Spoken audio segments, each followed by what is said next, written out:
यथार्थ मोक्ष पथ।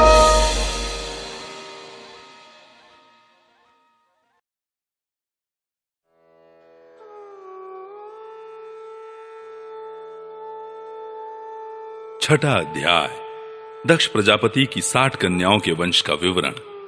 श्री सुखदेव जी कहते हैं, परीक्षित, तदनंतर ब्रह्मा जी के बहुत अनुनय विनय करने पर दक्ष प्रजापति ने अपनी पत्नी असिकनी के गर्भ से 60 कन्याएं उत्पन्न की। वे सभी अपने पिता दक्ष से बहुत प्रेम करती थी। दक्ष प्रजापति ने उनमें से 10 कन्याएं धर्म को, 13 कश्यप को, 27 चंद्रमा को, 2 भूत को, 2 अंगिरा को, 2 कृशाश्व को और शेष 4 तार्क्ष नामधारी कश्यप को ही ब्याह दी। परीक्षित, तुम इन दक्ष कन्याओं और इनकी संतानों के नाम मुझसे सुनो। इन्हीं की वंश परंपरा तीनों लोकों में फैली हुई है। धर्म की 10 पत्नियां थी, भानु, लंबा, ककुब, जामी, विश्वा, साध्या, मरुत्वती, वसु, मुहूर्ता और संकल्पा। इनके पुत्रों के नाम सुनो। राजन, भानु का पुत्र देव ऋषभ और उसका इंद्रसेन था। लंबा का पुत्र हुआ विद्योत और उसके मेघगण। ककुब का पुत्र हुआ संकट, उसका कीकट और कीकट के पुत्र हुए पृथ्वी के संपूर्ण दुर्गों के अभिमानी देवता। जामी के पुत्र का नाम था स्वर्ग और उसका पुत्र हुआ नंदी। विश्वा के विश्वदेव हुए, उनके कोई संतान न हुई। साध्या से साध्यगण हुए और उनका पुत्र हुआ अर्थ सिद्धि। मरुत्वती के 2 पुत्र हुए, मरुतवान और जयंत। जयंत भगवान वासुदेव के अंश हैं, जिन्हें लोग उपेंद्र भी कहते हैं। मुहूर्ता से मुहूर्त के अभिमानी देवता उत्पन्न हुए। ये अपने अपने मुहूर्त में जीवों को उनके कर्मानुसार फल देते हैं। संकल्पा का पुत्र हुआ संकल्प और उसका काम। वसु के पुत्र 8 वसु हुए, उनके नाम मुझसे सुनो। द्रोण, प्राण, ध्रुव, अर्क, अग्नि, दोष, वसु और विभावसु। द्रोण की पत्नी का नाम है अभिमति। उससे हर्ष, शोक, भय आदि के अभिमानी देवता उत्पन्न हुए। प्राण की पत्नी ऊर्जस्वती के गर्भ से सह, आयु और पुरोजव नाम के 3 पुत्र हुए। ध्रुव की पत्नी धरणी ने अनेक नगरों के अभिमानी देवता उत्पन्न किए। अर्क की पत्नी वासना के गर्भ से तर्ष आदि पुत्र हुए। अग्नि नामक वसु की पत्नी धारा के गर्भ से द्रविणक आदि बहुत से पुत्र उत्पन्न हुए। कृत्तिका पुत्र स्कंद भी अग्नि से ही उत्पन्न हुए, उनसे विशाख आदि का जन्म हुआ। दोष की पत्नी शर्वरी के गर्भ से शिशुमार का जन्म हुआ, वह भगवान का कला अवतार है। वसु की पत्नी आंगिरसी से शिल्पकला के अधिपति विश्वकर्मा जी हुए। विश्वकर्मा के उनकी भार्या कृति के गर्भ से चाक्षुष मनु हुए और उनके पुत्र विश्वदेव एवं साध्यगण हुए। विभावसु की पत्नी उषा से 3 पुत्र हुए, व्युष्ट, रोचिश और आतप। उनमें से आतप के पंचयाम नामक पुत्र हुआ। उसी के कारण सब जीव अपने अपने कार्यों में लगे रहते हैं। भूत की पत्नी दक्ष नंदिनी सरूपा ने कोटि कोटि रुद्रगण उत्पन्न किए। इनमें रैवत, अज, भव, भीम, वाम, उग्र, वृषाकपि, अजैकपाद, अहिर्बुधन्य, बहुरूप और महान, ये 11 मुख्य हैं। भूत की दूसरी पत्नी भूता से भयंकर भूत और विनायक आदि का जन्म हुआ। ये सब 11वें प्रधान रुद्र महान के पार्षद हुए।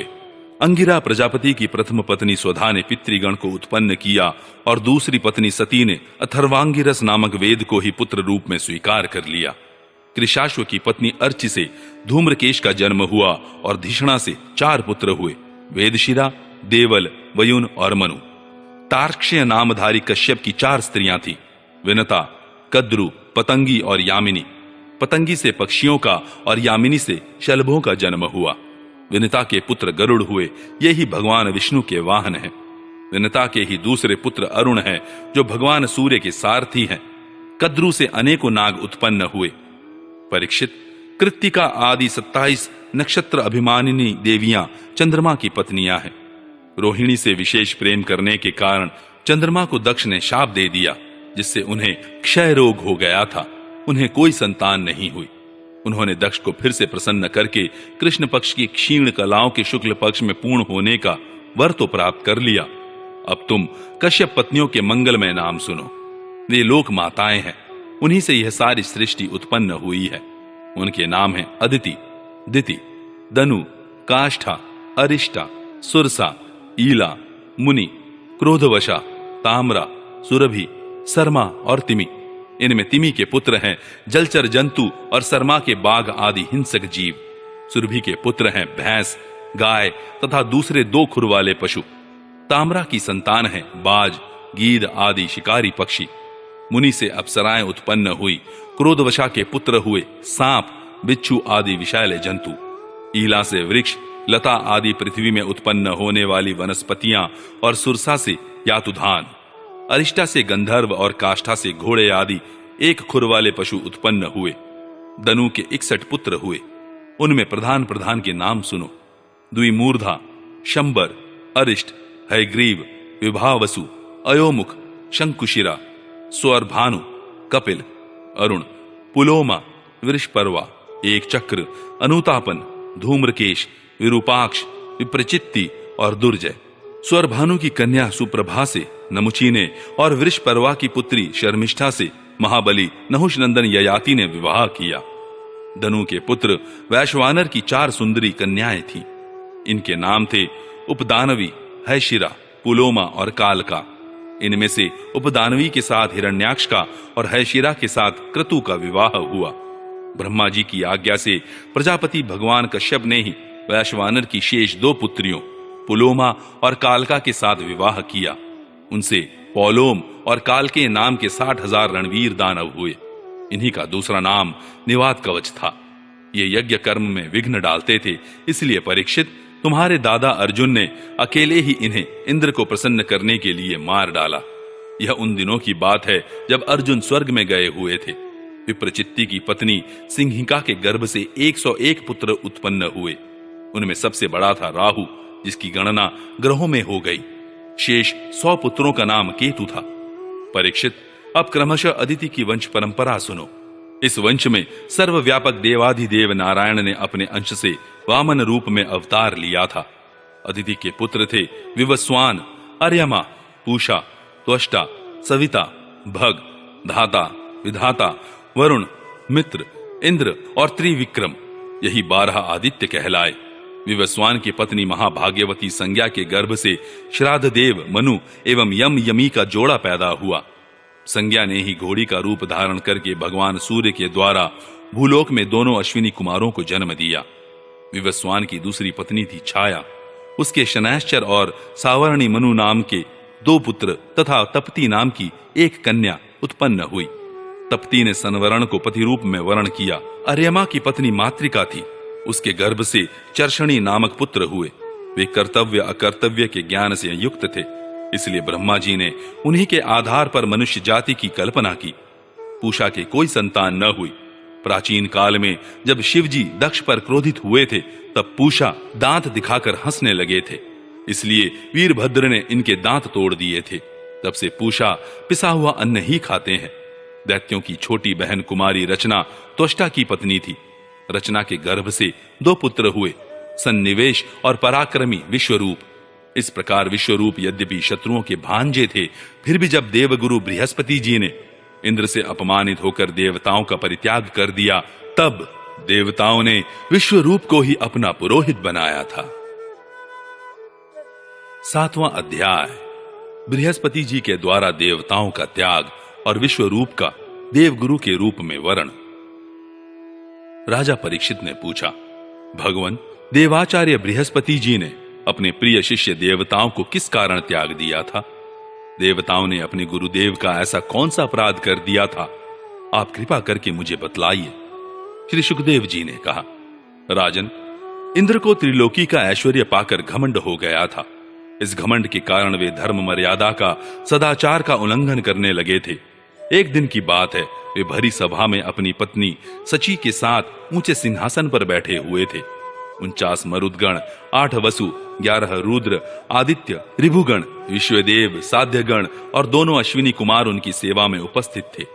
सिद्ध, चारण, गंधर्व, ब्रह्मवादी, मुनिगण, विद्याधर, अप्सराएं, किन्नर, पक्षी और नाग उनकी सेवा और स्तुति कर रहे थे।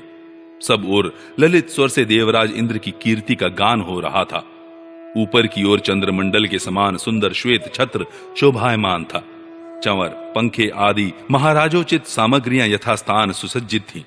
इस दिव्य समाज में देवराज बड़े ही सुशोभित हो रहे थे। इसी समय देवराज इंद्र और समस्त देवताओं के परम आचार्य बृहस्पति जी वहां आए। उन्हें सुर असुर सभी नमस्कार करते हैं। इंद्र ने देख लिया कि वे सभा में आए हैं, परंतु वे न तो खड़े हुए और न आसन आदि देकर गुरु का सत्कार ही किया। यहां तक कि वे अपने आसन से हिले डुले तक नहीं। त्रिकालदर्शी समर्थ बृहस्पति जी ने देखा कि यह ऐश्वर्य मद का दोष है। बस वे झटपट वहां से निकलकर चुपचाप अपने घर चले आए। परीक्षित, उसी समय देवराज इंद्र को चेत हुआ। वे समझ गए कि मैंने अपने गुरुदेव की अवहेलना की है। वे भरी सभा में स्वयं ही अपनी निंदा करने लगे। हाय हाय, बड़े खेद की बात है कि भरी सभा में मूर्खतावश मैंने ऐश्वर्य के नशे में चूर होकर अपने गुरुदेव का तिरस्कार कर दिया।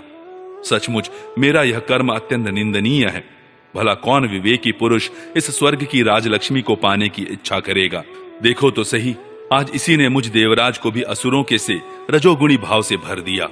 जो लोग यह कहते हैं कि सार्वभौम राज सिंहासन पर बैठा हुआ सम्राट किसी के आने पर राज सिंहासन से न उठे, वे धर्म का वास्तविक स्वरूप नहीं जानते। ऐसा उपदेश करने वाले कुमार्ग की ओर ले जाने वाले हैं। वे स्वयं घोर नरक में गिरते हैं। उनकी बात पर जो लोग विश्वास करते हैं वे पत्थर की नाव की तरह डूब जाते हैं। मेरे गुरुदेव बृहस्पति जी ज्ञान के अथाह समुद्र हैं। मैंने बड़ी शठता की। अब मैं उनके चरणों में अपना माथा टेक कर उन्हें मनाऊंगा। परीक्षित, देवराज इंद्र इस प्रकार सोच ही रहे थे कि भगवान बृहस्पति जी अपने घर से निकलकर योग बल से अंतर्धान हो गए। देवराज इंद्र ने अपने गुरुदेव को बहुत ढूंढवाया, परंतु उनका कहीं पता न चला। तब वे गुरु के बिना अपने को सुरक्षित न समझकर देवताओं के साथ अपनी बुद्धि के अनुसार स्वर्ग की रक्षा का उपाय सोचने लगे, परंतु वे कुछ भी सोच न सके। उनका चित्त अशांत ही बना रहा। परीक्षित, दैत्यों को भी देवगुरु बृहस्पति और देवराज इंद्र की अनबन का पता लग गया। तब उन मदोन्मत्त और आतताई असुरों ने अपने गुरु शुक्राचार्य के आदेशानुसार देवताओं पर विजय पाने के लिए धावा बोल दिया। उन्होंने देवताओं पर इतने तीखे तीखे बाणों की वर्षा की कि उनके मस्तक, जंघा, बाहु आदि अंग कट कट कर गिरने लगे। तब इंद्र के साथ सभी देवता सिर झुकाकर ब्रह्मा जी की शरण में गए। स्वयंभू एवं समर्थ ब्रह्मा जी ने देखा कि देवताओं की तो सचमुच बड़ी दुर्दशा हो रही है। अतः उनका हृदय अत्यंत करुणा से भर गया। वे देवताओं को धीरज बंधाते हुए कहने लगे। ब्रह्मा जी ने कहा, देवताओं, यह बड़े खेद की बात है। सचमुच तुम लोगों ने बहुत बुरा काम किया। हरे हरे, तुम लोगों ने ऐश्वर्य के मद से अंधे होकर ब्रह्मज्ञानी, वेदज्ञ एवं संयमी ब्राह्मण का सत्कार नहीं किया। देवताओं, तुम्हारी उसी अनीति का यह फल है कि आज समृद्धिशाली होने पर भी तुम्हें अपने निर्बल शत्रुओं के सामने नीचा देखना पड़ा। देवराज, देखो, तुम्हारे शत्रु भी पहले अपने गुरुदेव शुक्राचार्य का तिरस्कार करने के कारण अत्यंत निर्बल हो गए थे, परंतु अब भक्ति भाव से उनकी आराधना करके वे फिर धन जन से संपन्न हो गए हैं। देवताओं, मुझे तो ऐसा मालूम पड़ रहा है कि शुक्राचार्य को अपना आराध्य देव मानने वाले ये दैत्य लोग कुछ दिनों में मेरा ब्रह्मलोक भी छीन लेंगे। भृगुवंशियों ने इन्हें अर्थशास्त्र की पूरी पूरी शिक्षा दे रखी है। ये जो कुछ करना चाहते हैं उसका भेद तुम लोगों को नहीं मिल पाता। उनकी सलाह बहुत गुप्त होती है। ऐसी स्थिति में वे स्वर्ग को तो समझते ही क्या है। वे चाहे जिस लोक को जीत सकते हैं। सच है, जो श्रेष्ठ मनुष्य ब्राह्मण, गोविंद और गौओं को अपना सर्वस्व मानते हैं और जिन पर उनकी कृपा रहती है, उनका कभी अमंगल नहीं होता। इसलिए अब तुम लोग शीघ्र ही त्वष्टा के पुत्र विश्वरूप के पास जाओ और उन्हीं की सेवा करो। वे सच्चे ब्राह्मण, तपस्वी और संयमी है। यदि तुम लोग उनके असुरों के प्रति प्रेम को क्षमा कर सकोगे और उनका सम्मान करोगे तो वे तुम्हारा काम बना देंगे। श्री सुखदेव जी कहते हैं, परीक्षित, जब ब्रह्मा जी ने देवताओं से इस प्रकार कहा तब उनकी चिंता दूर हो गई।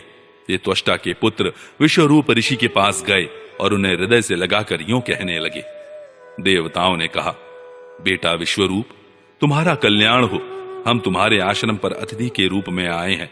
हम एक प्रकार से तुम्हारे पितर हैं, इसलिए तुम हम लोगों की समयोचित अभिलाषा पूर्ण करो। जिन्हें संतान हो गई हो उन सत्पुत्रों का भी सबसे बड़ा धर्म यही है कि वे अपने पिता तथा अन्य गुरुजनों की सेवा करें। फिर जो ब्रह्मचारी हैं उनके लिए तो कहना ही क्या है। वत्स, आचार्य वेद की, पिता ब्रह्मा जी की, भाई इंद्र की और माता साक्षात पृथ्वी की मूर्ति होती है। बहन दया की, अतिथि धर्म की, अभ्यागत अग्नि की और जगत के सभी प्राणी अपने आत्मा की ही मूर्ति, आत्मस्वरूप होते हैं। पुत्र, हम तुम्हारे पितर हैं। इस समय शत्रुओं ने हमें जीत लिया है, हम बड़े दुखी हो रहे हैं। तुम अपने तपोबल से हमारा यह दुख, दारिद्र्य, पराजय टाल दो। पुत्र, तुम्हें हम लोगों की आज्ञा का पालन करना चाहिए। तुम ब्रह्मनिष्ठ ब्राह्मण हो, अतः जन्म से ही हमारे गुरु हो। हम तुम्हें आचार्य के रूप में वर्ण करके तुम्हारी शक्ति से अनायास ही शत्रुओं पर विजय प्राप्त कर लेंगे। पुत्र, आवश्यकता पड़ने पर अपने से छोटों का पैर छूना भी निंदनीय नहीं है। वेद ज्ञान को छोड़कर केवल अवस्था बड़प्पन का कारण भी नहीं है।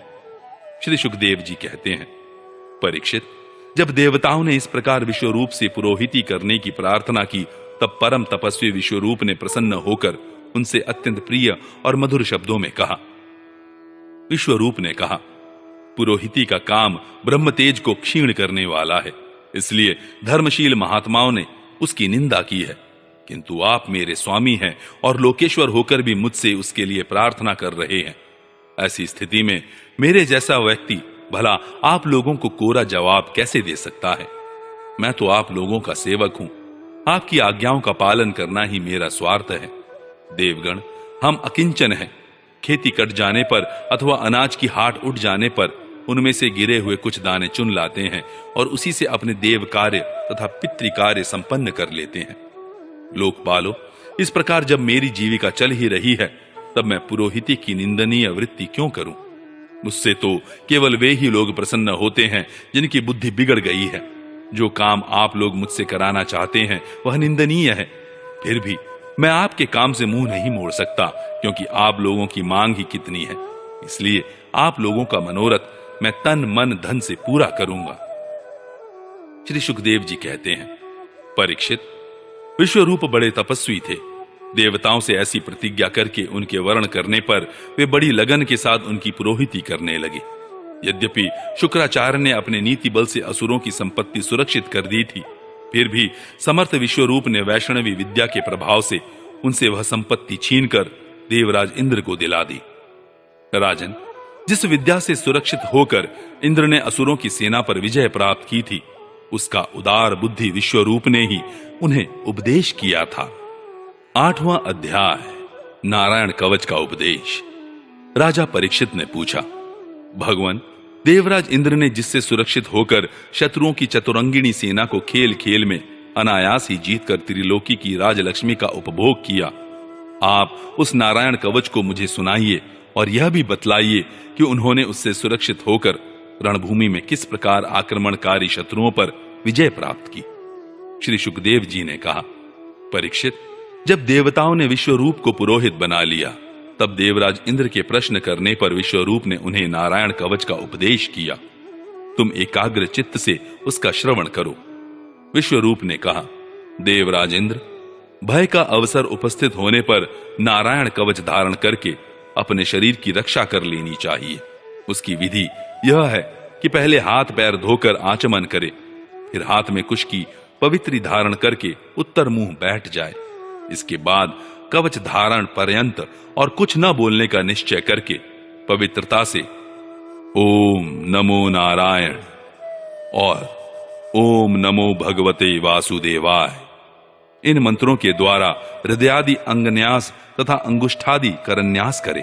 पहले ओम नमो नारायणाय, इस अष्टाक्षर मंत्र के ओम आदि 8 अक्षरों का क्रमशः पैरों, घुटनों, जांघों, पेट, हृदय, वक्षस्थल, मुख और सिर में न्यास करे, अथवा इस मंत्र के मकार से लेकर ओमकार पर्यंत 8 अक्षरों का सिर से आरंभ करके उन्हीं 8 अंगों में विपरीत क्रम से न्यास करे।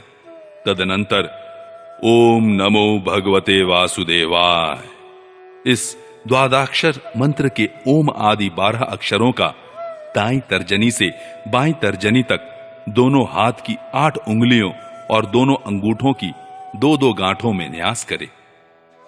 फिर ओम विष्णवे नमः, इस मंत्र के पहले अक्षर ओम का हृदय में, वी का ब्रह्मरंध्र में, श का भौहों के बीच में, ण का चोटी में, वे का दोनों नेत्रों में और न का शरीर की सब गांठों में न्यास करे। तदनंतर ओम मह अस्त्राय फट कहकर दिग्बंध करे। इस प्रकार न्यास करने से इस विधि को जानने वाला पुरुष मंत्र स्वरूप हो जाता है। इसके बाद समग्र ऐश्वर्य, धर्म, यक्ष, लक्ष्मी, ज्ञान और वैराग्य से परिपूर्ण इष्ट देव भगवान का ध्यान करे और अपने को भी तदरूप ही चिंतन करे। तत्पश्चात विद्या, तेज और तपह स्वरूप इस कवच का पाठ करे। भगवान श्री हरि गरुड़ जी की पीठ पर अपने चरण कमल रखे हुए हैं। अणिमादि 8 सिद्धियां उनकी सेवा कर रही हैं। 8 हाथों में शंख, चक्र, ढाल, तलवार, गदा, बाण, धनुष और पाश धारण किए हुए हैं। वे ही ओंकार स्वरूप प्रभु सब प्रकार से सब ओर से मेरी रक्षा करें। मत्स्य मूर्ति भगवान जल के भीतर जल जंतुओं से और वरुण के पाश से मेरी रक्षा करें। माया से ब्रह्मचारी का रूप धारण करने वाले वामन भगवान स्थल पर और विश्वरूप श्री त्रिविक्रम भगवान आकाश में मेरी रक्षा करें। जिनके घोर अट्टहास से सब दिशाएं गूंज उठी थीं और गर्भवती दैत्य पत्नियों के गर्भ गिर गए थे, वे दैत्य यूथपतियों के शत्रु भगवान नृसिंह किले, जंगल, रणभूमि आदि विकट स्थानों में मेरी रक्षा करें। अपनी दाढ़ों पर पृथ्वी को धारण करने वाले यज्ञ मूर्ति वराह भगवान मार्ग में, परशुराम जी पर्वतों के शिखरों पर और लक्ष्मण जी के सहित भरत के बड़े भाई भगवान रामचंद्र प्रवास के समय मेरी रक्षा करें।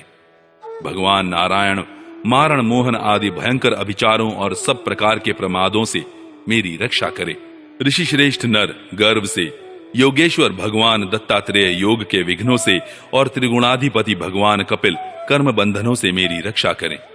परम ऋषि सनत कुमार कामदेव से, हयग्रीव भगवान मार्ग में चलते समय देव मूर्तियों को नमस्कार आदि न करने के अपराध से, देव ऋषि नारद सेवा अपराधों से और भगवान कच्छप सब प्रकार के नरकों से मेरी रक्षा करें। भगवान धनवंतरी कुपथ्य से, जितेंद्रिय भगवान ऋषभ देव सुख दुख आदि भयदायक द्वंद्वों से, यज्ञ भगवान लोक अपवाद से, बलराम जी मनुष्यकृत कष्टों से और श्री शेष जी क्रोधवश नामक सर्पों के गण से मेरी रक्षा करें। भगवान श्री कृष्ण द्वैपायन व्यास जी अज्ञान से तथा बुद्धदेव पाखंडियों से और प्रमाद से मेरी रक्षा करें। धर्म रक्षा के लिए महान अवतार धारण करने वाले भगवान कल की पाप बहुल कलिकाल के दोषों से मेरी रक्षा करें। प्रातः काल भगवान केशव अपनी गदा लेकर कुछ दिन चढ़ आने पर भगवान गोविंद अपनी बांसुरी लेकर, दोपहर के पहले भगवान नारायण अपनी तीक्ष्ण शक्ति लेकर और दोपहर को भगवान विष्णु चक्रराज सुदर्शन लेकर मेरी रक्षा करें। तीसरे पहर में भगवान मधुसूदन अपना प्रचंड धनुष लेकर मेरी रक्षा करें। सायं काल में ब्रह्मा आदि त्रिमूर्तिधारी माधव, सूर्यास्त के बाद ऋषिकेश, अर्धरात्रि के पूर्व तथा अर्धरात्रि के समय अकेले भगवान पद्मनाभ मेरी रक्षा करें। रात्रि के पिछले प्रहर में श्री वत्सलांछन श्री हरि, उषा काल में खड्गधारी भगवान जनार्दन, सूर्योदय से पूर्व श्री दामोदर और संपूर्ण संध्याओं में काल मूर्ति भगवान विश्वेश्वर मेरी रक्षा करें। सुदर्शन, आपका आकार चक्र की तरह है। आपके किनारे का भाग प्रलयकालीन अग्नि के समान अत्यंत तीव्र है। आप भगवान की प्रेरणा से सब ओर घूमते रहते हैं। जैसे आग वायु की सहायता से सूखे घास फूस को जला डालती है, वैसे ही आप हमारी शत्रु सेना को शीघ्र से शीघ्र जला दीजिए। कामोद की गदा, आपसे छूटने वाली चिंगारियों का स्पर्श वज्र के समान असह्य है। आप भगवान अजित की प्रिया हैं और मैं उनका सेवक हूं, इसलिए आप कूष्मांड, विनायक, यक्ष, राक्षस, भूत और प्रेतादि ग्रहों को अभी कुचल डालिए तथा मेरे शत्रुओं को चूर चूर कर दीजिए। शंख श्रेष्ठ, आप भगवान श्री कृष्ण के फूंकने से भयंकर शब्द करके मेरे शत्रुओं का दिल दहला दीजिए एवं यातुधान, प्रमथ, प्रेम, मातृका, पिशाच तथा ब्रह्म राक्षस आदि भयावने प्राणियों को यहां से झटपट भगा दीजिए। भगवान की प्यारी तलवार, आपकी धार बहुत तीक्ष्ण है। आप भगवान की प्रेरणा से मेरे शत्रुओं को छिन्न भिन्न कर दीजिए। भगवान की प्यारी ढाल, आप में सैकड़ों चंद्राकार मंडल हैं। आप पाप दृष्टि पापात्मा शत्रुओं की आंखें बंद कर दीजिए और उन्हें सदा के लिए अंधा बना दीजिए। सूर्य आदि ग्रह, धूमकेतु आदि केतु, दुष्ट मनुष्य, सर्पादि रेंगने वाले जंतु, दाढ़ों वाले हिंसक पशु, भूत प्रेत आदि तथा पापी प्राणियों से हमें जो जो भय हो और जो जो हमारे मंगल के विरोधी हो, वे सभी भगवान के नाम, रूप तथा आयुधों का कीर्तन करने से तत्काल नष्ट हो जाएं। बृहद, रथंतर आदि सामवेदीय स्तोत्रों से जिनकी स्तुति की जाती है, वे वेद मूर्ति भगवान गरुड़ और विश्वक्सेन जी अपने नामोच्चारण के प्रभाव से हमें सब प्रकार की विपत्तियों से बचाएं। श्री हरि के नाम, रूप, वाहन, आयुध और श्रेष्ठ पार्षद हमारी बुद्धि, इंद्रिय, मन और प्राणों को सब प्रकार की आपत्तियों से बचाएं। जितना भी कार्य अथवा कारण रूप जगत है वह वास्तव में भगवान ही है। इस सत्य के प्रभाव से हमारे सारे उपद्रव नष्ट हो जाएं। जो लोग ब्रह्म और आत्मा की एकता का अनुभव कर चुके हैं उनकी दृष्टि में भगवान का स्वरूप समस्त विकल्पों, भेदों से रहित है। फिर भी वे अपनी माया शक्ति के द्वारा भूषण, आयुध और रूप नामक शक्तियों को धारण करते हैं। यह बात निश्चित रूप से सत्य है। इस कारण सर्वज्ञ, सर्वव्यापक भगवान श्री हरि सदा सर्वत्र सब स्वरूपों से हमारी रक्षा करें। जो अपने भयंकर अट्टहास से सब लोगों के भय को भगा देते हैं और अपने तेज से सबका तेज ग्रस लेते हैं, वे भगवान नृसिंह दिशा विदिशा में, नीचे ऊपर, बाहर भीतर सब ओर हमारी रक्षा करें। देवराज इंद्र, मैंने तुम्हें यह नारायण कवच सुना दिया। इस कवच से तुम अपने को सुरक्षित कर लो। बस फिर तुम अनायास ही सब दैत्य यूथपतियों को जीत लोगे। इस नारायण कवच को धारण करने वाला पुरुष जिसको भी अपने नेत्रों से देख लेता अथवा पैर से छू देता है वह तत्काल समस्त भयों से मुक्त हो जाता है। जो इस वैष्णवी विद्या को धारण कर लेता है उसे राजा, डाकू, प्रेत, पिशाच आदि और बाघ आदि हिंसक जीवों से कभी किसी प्रकार का भय नहीं होता। देवराज, प्राचीन काल की बात है, एक कौशिक गोत्री ब्राह्मण ने इस विद्या को धारण करके योग धारणा से अपना शरीर मरुभूमि में त्याग दिया। जहां उस ब्राह्मण का शरीर पड़ा था उसके ऊपर से एक दिन गंधर्वराज चित्ररथ अपनी स्त्रियों के साथ विमान पर बैठकर निकले। वहां आते ही वे नीचे की ओर सिर किए विमान सहित आकाश से पृथ्वी पर गिर पड़े। इस घटना से उनके आश्चर्य की सीमा न रही। जब उन्हें वालखिल्य मुनियों ने बतलाया कि यह नारायण कवच धारण करने का प्रभाव है, तब उन्होंने उस ब्राह्मण देवता की हड्डियों को ले जाकर पूर्व वाहिनी सरस्वती नदी में प्रवाहित कर दिया और फिर स्नान करके वे अपने लोक को गए। श्री सुखदेव जी कहते हैं, परीक्षित, जो पुरुष इस नारायण कवच को समय पर सुनता है और जो आदर पूर्वक इसे धारण करता है उसके सामने सभी प्राणी आदर से झुक जाते हैं और वह सब प्रकार के भयों से मुक्त हो जाता है। परीक्षित, शतक्रतु इंद्र ने आचार्य विश्वरूप जी से यह वैष्णवी विद्या प्राप्त करके रणभूमि में असुरों को जीत लिया और वे त्रैलोक्य लक्ष्मी का उपभोग करने लगे।